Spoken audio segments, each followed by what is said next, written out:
We're launching out of Mardon Resort at Potholes Reservoir in central Washington on the east side of the Cascades. Today we're walleye fishing with local guide Shelby Ross. All right, so it's the end of June. We're here on beautiful Potholes Reservoir. The water level is dropping rapidly.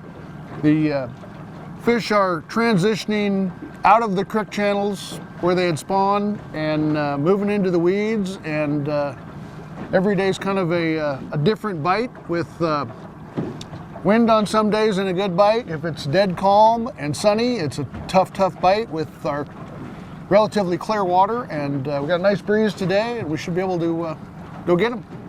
So we're in the Crab Creek channel, and these fish have spawned this spring in April, early May. They're done spawning. Now they're just hunting for food.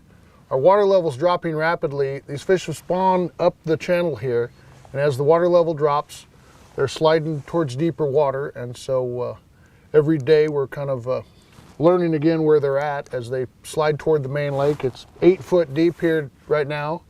Seems like their comfort level is about 6 foot. If they've got 6 foot of water and food, they're perfectly happy.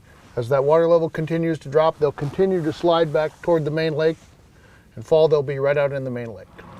The Mack's Lure Super Death with a lemon lime UV blade, and I don't know, the UV blades have become the mainstay in my tackle deal, and we've got 500 colors to choose from, and these new ones have become the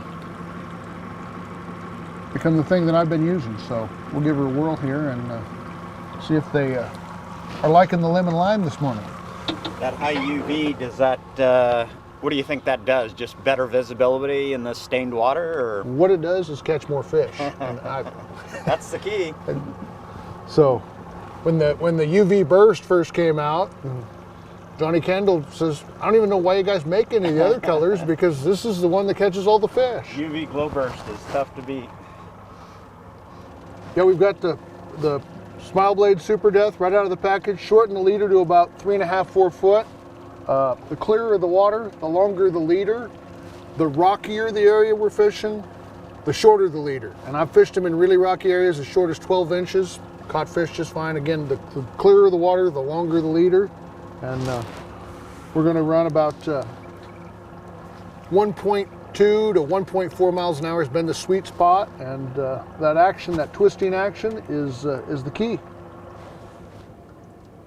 We'll shorten the worm up a little bit here to change the action. You can bend the blade as well.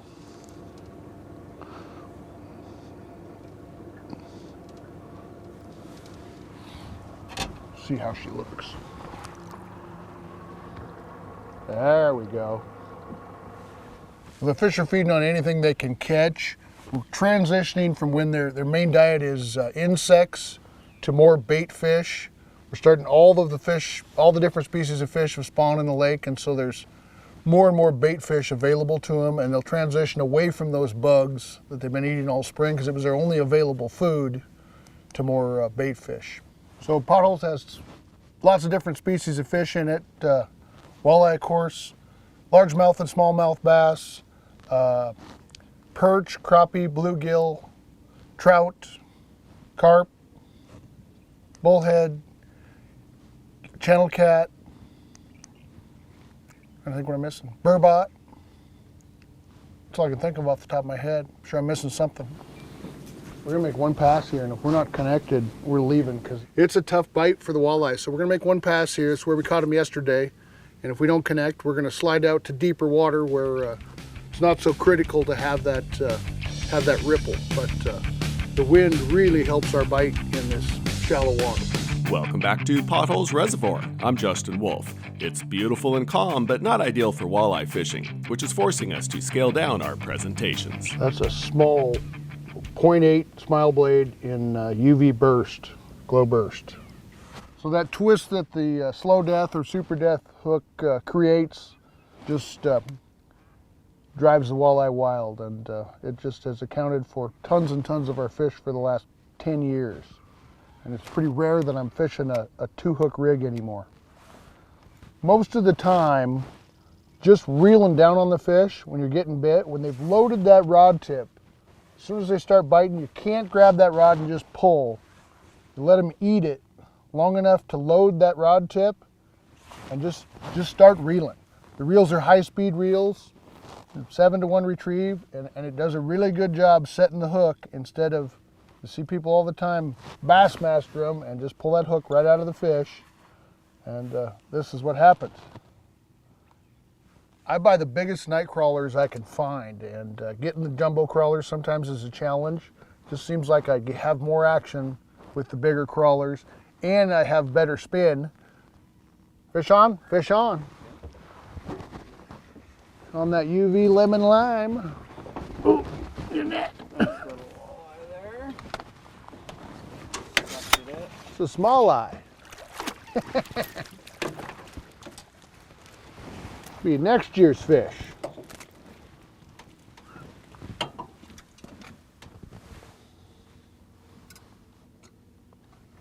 That didn't take long. Didn't even finish the first pass and came up and nibbled on that. So we have a 12-inch minimum on our walleye here at Potholes Reservoir, and one fish over 22 inches and an 8-fish limit. This guy might be 12 inches. There's not really enough meat on there to fillet a 12-inch fish, so I don't even think we need to measure and find out. We're going to get some better fish anyway, so we're going to let him go to Bite a grow. smile blade another day. He'll be ready next year for action. You're getting bit right there.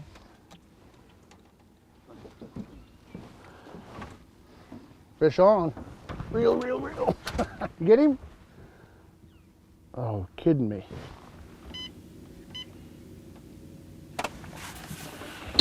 So walleye below us. The shallower the water, the fewer fish we mark. And watching them on camera, what they'll do is they'll just slide from under the boat. They don't freak out, they'll just slide. And what tends to happen is you have more action on the rods out the side than you do out the back because of that slide. The more wind we have, the less of that sliding action or pushing the fish away from the boat happens. So on Potholes Reservoir is a 2-rod lake with a 2-rod endorsement. You can fish 2 pulls per person, and the best thing about that is you can experiment with anything you can think of. You got additional bait in the water, it tends to lead to more fish, and some people are not a big fan of the 2-rod deal, so it's hard to fish 2 of them effectively, and I really like to be able to experiment with 1 extra rod out the back of the boat, and a lot of times you'll wander into something that you didn't quite have the confidence in, and it turned out to be the best setup of the day. A limit is a limit, whether you catch it on 2 rods or 1 rod, so you still catch the same total fish, but like you say, it lets you play with a lot more things. I think we need to spin around back to those fish. I think we're driving away from the fish, which has been, this has been the ghost town for the last couple days. This and the next stretch were the spot. And I think we need to turn back around, and we had pretty good action there in that one stretch just around the corner here. A nice fish on here on the UV glow burst. Little tiny blade, 0.08, really big fish. You don't want me to net that for you? Unless you want to reel it in.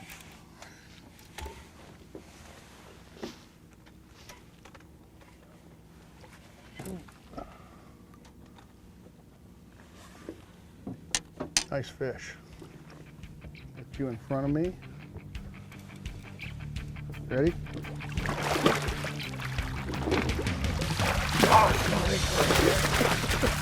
I hit those rods there and I was afraid I was going to break a rod for a second. I backed up. There we go. That's a nice fish. We're with Shelby Ross and Bob Schmidt on Potholes Reservoir, where despite the calm conditions, the smile blades and super slow death hooks are producing quality walleye. Nice Potholes walleye, probably 23-inch. It's a keeper walleye, but these tend to be our breeding females. So we're going to go ahead and get this fish back in the water to make some more for next year. Nice fish. There you go, girl. And off she goes. So this super death hook is a just bigger version of the original slow death, and just a little more meat to the hook, and with a jumbo crawler just creates that spinning action. And real small blade in front of it today. The little presentation seemed to do the trick for that one. We'll see if it keeps producing.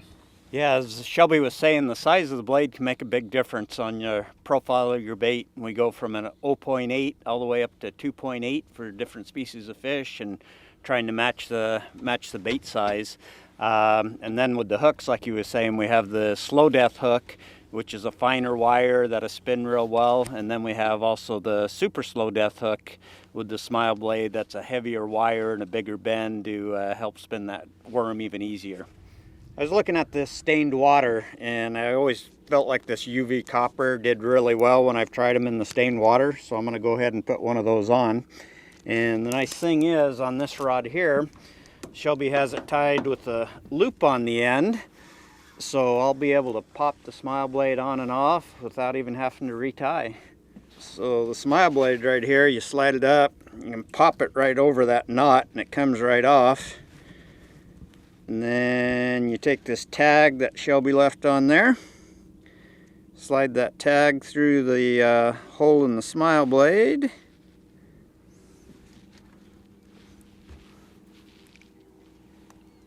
And that pops right through, and you're re-rigged with a new blade. That allows you to change up colors and sizes real quick, get back out in the water. Without having to retie.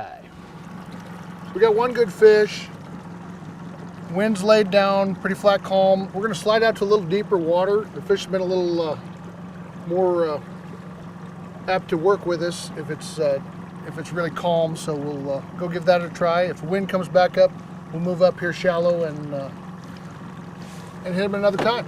So we slid out a little closer to the main lake, and we're gonna fish a steep ledge right here, and right down the edge of this sand bank.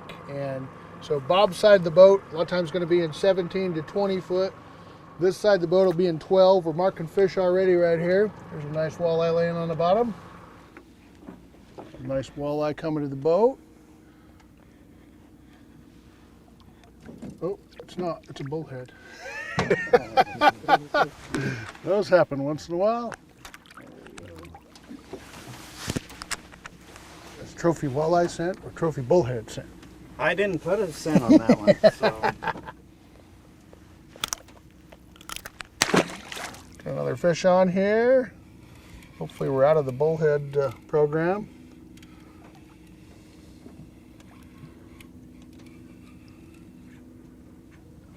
Walleye.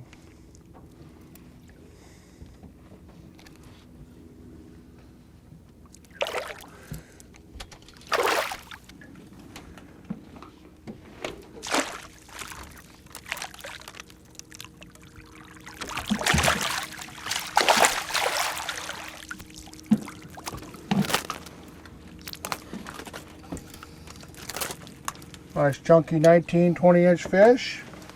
Again on the UV glow burst. It's a frustrating fishing. We're driving over fish after fish after fish, and finally get one to bite.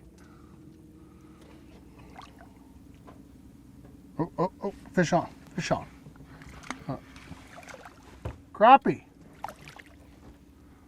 Not a bad little slab of crappie. So all of our panfish populations crashed about 20 years ago, and then 6 or 7 years ago we had a drawdown at Banks Lake, and the following year both Moses Lake and Potholes had amazing perch populations. That lasted a couple years. Seems like the walleye have beaten back the perch population, and now the crappie and bluegill have rebounded to where it's not uncommon for guys to catch a 25 fish limit of crappie. We do have a 9-inch minimum on the crappie. I don't know if you want a crappie for dinner or not. We'll measure him and see if he fits. But fabulous eating fish. There we go. Oh, another bullhead, I think. We got to get out of here. Yeah, we've gotten into the bullheads pretty thick, and one nice walleye out of here, one crappie, but we're going to go hit another spot that's produced well yesterday for us, so we're going to go give it a try, and hopefully we're going to get out of the bullheads. Welcome back to Potholes Reservoir. I'm Justin Wolf. We're with Shelby Ross and Bob Schmidt, who have moved to an area near the main lake, which gives us weed beds, rock shelves, and humps to work with, all of which are prime habitat for the lake's many species of fish, including walleye.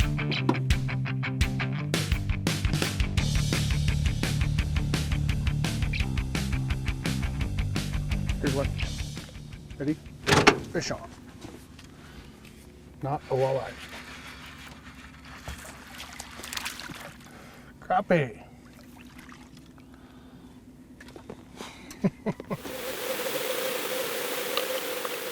Oh, there's a hit. Got one on the Go Fish camera here. See what we got. Hoping for a walleye, but it doesn't quite feel like it. Let's see. Ah, perch. That should look good on the video.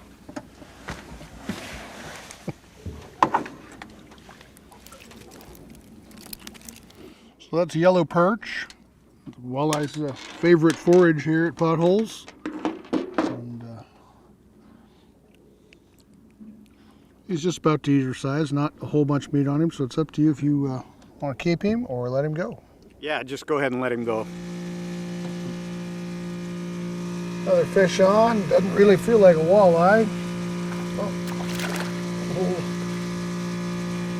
Bass of some sort. Largemouth or smallmouth, can't tell. Nope, little smallmouth bass. Covering all the species today. The walleye not cooperating very well. Are one of every other species in the lake. Get him back in the water. Fish on. No idea what it is. Keep it out of that other rod. It's a decent walleye. Net.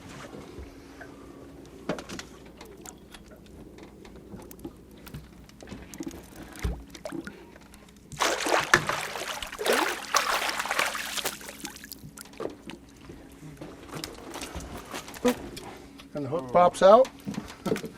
In the net. Hook release. Another 19-inch walleye. Beautiful. Nice eater size fish. Oh, Looks like something might have just picked it up. There it is. Got it. It's got a little weight to it.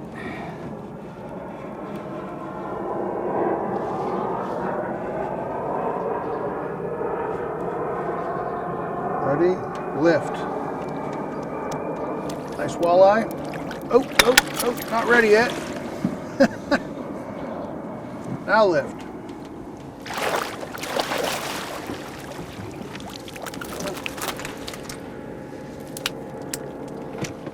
One of the things about black beads is it kind of downsize your rig. The black kind of disappears, so we kind of are doing a smaller profile with that black bead in there.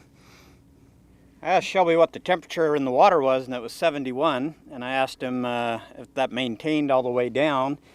And we decided we would just find out by sending down the fish hawk.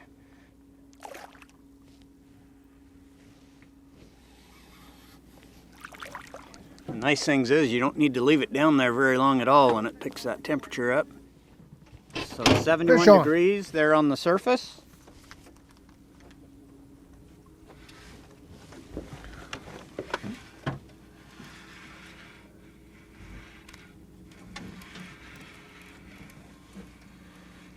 What do we got here? Tell if it's a bass or no, it's a walleye.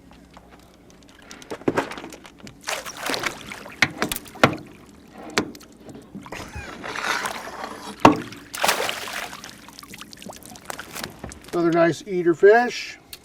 Shelby just brought in another nice walleye, and we see here it's 71 degrees at the top. We'll see what it is lower down at 5 feet. It's just under 10 feet 69. So it only did 5 and 10 feet. It's only 10 feet deep. Is that all it is? 9.4 here. So it's 2 degrees cooler down 10 feet. I don't think walleye have an ideal temperature. I think wherever the food are, the walleye are. And they'll move wherever that bait fish is, from 70, 80 foot deep to less than 2 foot at night.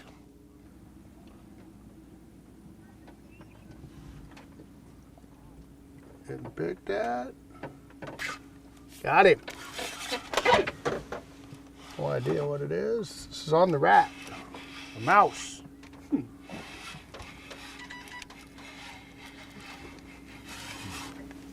Gotta be a bass. Walleye. That's crazy.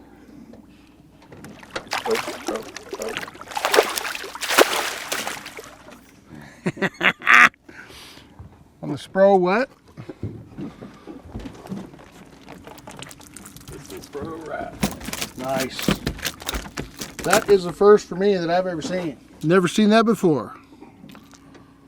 But he slammed it. So on the screen there, that's a habitat box. There's a habitat project on our reservoir here, Potholes, and there's almost 3,000 of these PVC structures on the lake bed. They're 4 foot by 4 foot by 8 foot PVC boxes wrapped in orange construction fence. And what that does is it gives the little fish structure and something to hide in at low water when all the cover is high and dry. And it is really meant a return to the panfish for our lake. So it's a copy of a project from Lake Havasu, and it's really revived our fishing.